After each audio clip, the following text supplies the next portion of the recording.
आज मु कांकड़र गोटे एकदम नुआ रेसिपी नहीं आसीची जहाँकि आपणको खाइबाकू बहुत ही बढ़िया लागिबो।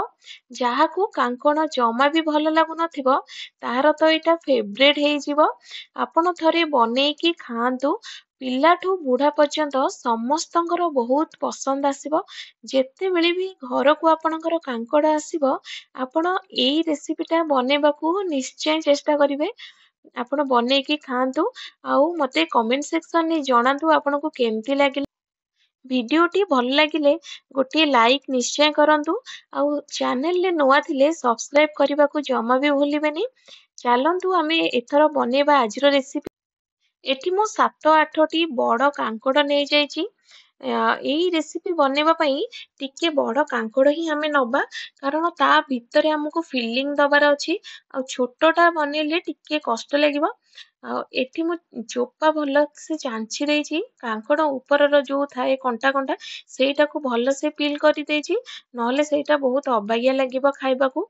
एबे तार गोटे पट साइड रु टिके मोटा करी काटिछि जेमती आमे तार भितर मंजीटा काढ़ी परिबा आराम से। एठी देखंतु मु पिलर साहाय्य रे भितर मंजी पूरा काढ़ी देइछि। एबे पूरा क्लीन हे जाइछि भितर। ସବୁ ମଞ୍ଜି ମୁଁ କାଢି ଦେଇଛି। ଏଥର ସେଇ ମଞ୍ଜିରେ ହିଁ ଆମେ ଫିଲିଂ ଟା ବନେଇବା। ସେଇ ମଞ୍ଜିକୁ ମୁଁ ଟିକେ ଟିକେ କାଟି କାଟି ଦଉଛି ଭଲସେ। ଆଉ ନହେଲେ ଆପଣ ଚାହିଁଲେ ତାକୁ ଗ୍ରାଇଣ୍ଡିଙ୍ଗ ବି କରିପାରିବେ କିମ୍ବା ଛେଚି ବି ପାରିବେ। ମୁଁ ଏଠି ତାକୁ ଭଲସେ କାଟି ଦଉଛି ଆଉ ତେଲରେ ଭାଜିଲା ବେଳକୁ ସେଇଟା ପୁରା ସିଝିଯିବ ଆରାମସେ, କିଛି କଡ଼କଡ଼ ଲାଗିବନି। ଏଠି ମୁଁ 4ଟି ପିଆଜ ନେଇଛି, ତାକୁ ଭଲସେ ଚୁନା ଚୁନା କରି କାଟି ଦେଇଛି। ଯୋଉଟା କି ଦିଟା ଆମର ମସଲାରେ ଆଉ ଦିଟା ଆମର ତରକାରୀରେ ୟୁଜ କରିବି। ଏଠି ଗୋଟେ ଗ୍ରାଇଣ୍ଡିଙ୍ଗ ଜାରରେ ମୁଁ ରସୁଣ, ଅଦା ଆଉ କଞ୍ଚା ଲଙ୍କାକୁ ଦରଦର କରିକି ଗ୍ରାଇଣ୍ଡ କରିଦେଇଛି। ଛେଚିଲା ଭଳିଆ ଆପଣ ଛେଚି ବି ପାରିବେ। ଗୋଟେ ପ୍ୟାନ ରେ ସୋରିଷ ତେଲ ନେଇଛି ଆଉ ଜିରା ଗୋଟେ ସ୍ପୁନ ପକେଇକି ତାକୁ ଟିକେ ଫୁଟିଗଲା ପରେ ପିଆଜ ପକେଇକି ତାକୁ ଭଲସେ ଗୋଲ୍ଡେନ ବ୍ରାଉନ ହେଲା ଯାଏ ତାକୁ ଭାଜି ଦେଇଛି। ପିଆଜ ଟା ଭାଜି ହେଇଗଲା ପରେ ଦରଦର ଛେଚା କରିଥିବା ଅଦା, ରସୁଣ, କଞ୍ଚା ଲଙ୍କାର ଛେଚାକୁ ତାକୁ ଗୋଟେ ଟେବୁଲ ସ୍ପୁନ ନେଇଯାଇଛି। ସେଇଟା ବି ଆମେ ଭଲସେ ତେଲରେ ଭାଜି ଦବା ଯେମିତି ତାର ବି କଞ୍ଚା ସ୍ମେଲ ଟା ପଳେଇ। ପିଆଜ ରସୁଣ ଭଲସେ ଭାଜି ହେଇଗଲା ପରେ ଏଠି ମୁଁ ସେଥିରେ ଥିବା କାଙ୍କଡର ମଞ୍ଜି ଯୋଉ ତାକୁ କାଟିକି ରଖିଥିଲି ସେଇଟାକୁ ପକେଇ ଦେଇଛି। ସେଇଟା ବି ଟିକେ ଭାଜିବା, ସେଇଟା ବି ଭାଜି ହେଇଗଲେ ସେ ବି ସିଝିଯିବ। ମୁଁ ଏଠି ଟିକେ ଘୋଡେଇ ଘୋଡେଇ ଭାଜିଛି ଯୋଉଟା କି ସିଝିଯିବ ଭଲସେ। ଏଠି ଟିକେ ଭାଜି ହେଇଗଲା ପରେ ମୁଁ ଏଥିରେ ପକେଇଛି ଲୁଣ, ହଳଦୀ, ଧନିଆ ପାଉଡର, ଗରମ ମସଲା, ଟିକେ ଚାଟ ମସଲା ଏଠି ପକେଇଛି ଯୋଉଟା କି ଫ୍ଲେଭର ଟା ଟିକେ ଖଟା ଖଟା ଲାଗିବ, ବହୁତ ବଢିଆ ଲାଗିବ ଖାଇବାକୁ। ତାର ନର୍ମାଲି ଆମେ ଘରେ ୟୁଜ କରୁଥିବା ମସଲାରେ ହିଁ ବନେଇବା, କିଛି ବି ବାହାରୁ ଖର୍ଚ୍ଚ କରିବା ଦରକାର ନାହିଁ। ଆଉ ଏ ରେସିପି ଟା ବହୁତ ହି ବଢିଆ ବନିବ ଖାଇବାକୁ। ମସଲା ଟା ଭଲସେ କଷି ହେଇଗଲା ତେଲରେ।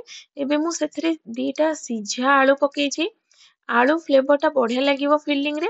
ଯଦି ଆପଣ ଆଳୁ ପକେଇବାକୁ ଚାହୁଁନାହାନ୍ତି ତ ଆଉ ଦିଟା ପିଆଜ କୁ ଭାଜିକି ୟୁଜ କରିପାରିବେ। ଏମିତି ଗୁଣ୍ଡ ମସଲା ଟିକେ ଅଧିକ ଦେଇକି ପିଆଜ ରସୁଣ ମସଲା ଟା ବି ଫିଲିଂ ଦେଲେ ବହୁତ ହି ବଢିଆ ଲାଗିବ।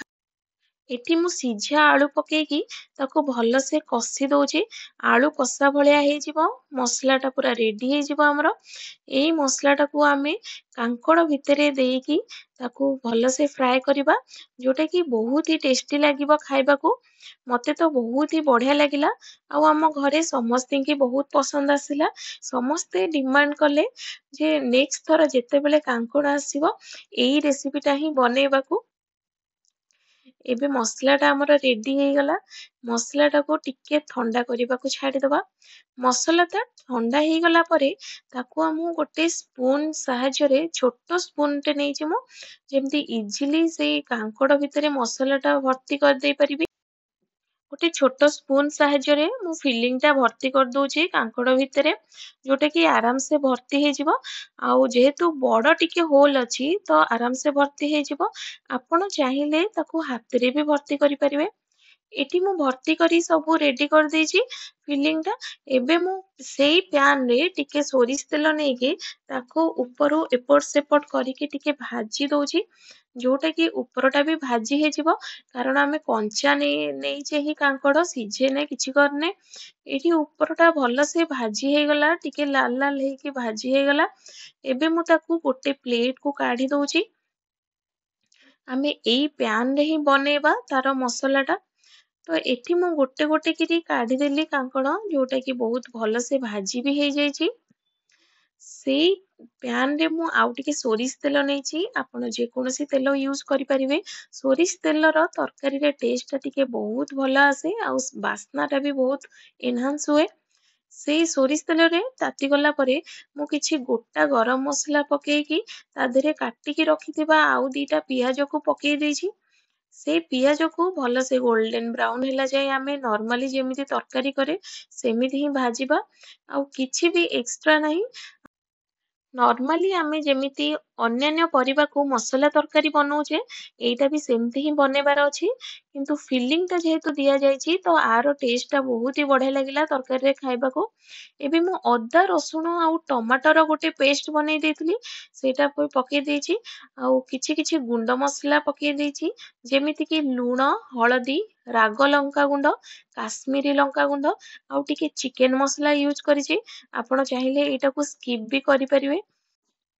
ଏବେ ଏଇ ମସଲା ଟା ତରକାରୀ ପାଇଁ ତାକୁ ବି ଭଲସେ କଷିଦବା। ଟିକେ ଲାଗି ଆସିଲାରୁ ମୁଁ ସେଥିରେ ଟିକେ ଟିକେ ପାଣି ଦେଇକି ତାକୁ କଷିଛି, ଯେମିତି ଗୁଣ୍ଡ ମସଲା ଟା ଆମର ଭଲସେ ସିଝି ବି ଯିବ ଆଉ ଖାଇବାକୁ ବହୁତ ହି ବଢିଆ ଲାଗିବ।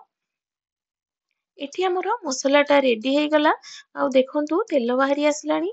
ସେଥିପାଇଁ ମୁଁ ଏଥିରେ ପାଣି ପକେଇଛି, ଗରମ ପାଣି। ଏବେ ସେଇ ପାଣିରେ ଆମେ ଆମର ଫିଲିଂ କୁ ଭାଜିକି ରଖିଥିବା କାଙ୍କଡ ବି ପକେଇଦବା, ଯୋଉଟା କି ସେଇଟା ତରକାରୀରେ ଟିକେ ଫୁଟିବ। ଏଠି ମୁଁ ଗୋଟେ ଗୋଟେ କରି କାଙ୍କଡ ପକେଇ ଦେଇଛି, ଯୋଉଟା କି ସେଇଟା ବି ଟିକେ ସିଝିବାକୁ ଟାଇମ ଲାଗିବ। ମୁଁ ଭାଜି ଦେଇଥିଲି ସତ, କିନ୍ତୁ ସେଇଟା ଭଲସେ ସିଝିନି କାଙ୍କଡ ଟା। ତାକୁ ଟିକେ ଆମେ ଲୋ ଫ୍ଲେମ ରେ ଘୋଡେଇ ଘୋଡେଇକି ସିଝିବାକୁ ବି ଛାଡିଦବା। ଏଇଠି ସିଝି ଗଲାଣି, ଆଉ ମୁଁ ଏଇଟାକୁ ଟିକେ ମସଲା ମସଲା ବନେଇବାକୁ ଚାହୁଁଛି। ସେଥିପାଇଁ ତାର ମୁଁ ପୁରା କଷା କଷା ଭଳିଆ କରିଛି। ଦେଖନ୍ତୁ ରେଡି ହେଇଗଲାଣି ଆମର ପୁରା କାଙ୍କଡ ତରକାରୀ। ଆଉ ଏଇଟା ମୁଁ ଚେକ୍ କରିକି ଦେଖିଛି, ଯୋଉଟା କି ଭଲସେ ସିଝି ବି ଯାଇଛି।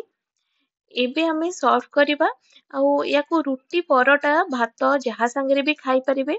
ବହୁତ ହି ଟେଷ୍ଟି ଲାଗିବ ଖାଇବାକୁ। ଯାହାର କାଙ୍କଡ ପସନ୍ଦ ନୁହେଁ ତାକୁ ଏଇ ଉପାୟରେ ବନେଇକି ଖୁଆନ୍ତୁ, ଦେଖିବେ ସେଇଟା ବି ଫେଭରେଟ ହେଇଯିବ ତାଙ୍କର। ମତେ ତ ବହୁତ ହି ବଢିଆ। ଆପଣ ସିଓର ଏ ଡିଶ ଟା ବନେଇକି ଖାଆନ୍ତୁ ଆଉ ସମସ୍ତଙ୍କୁ ଖୁଆନ୍ତୁ।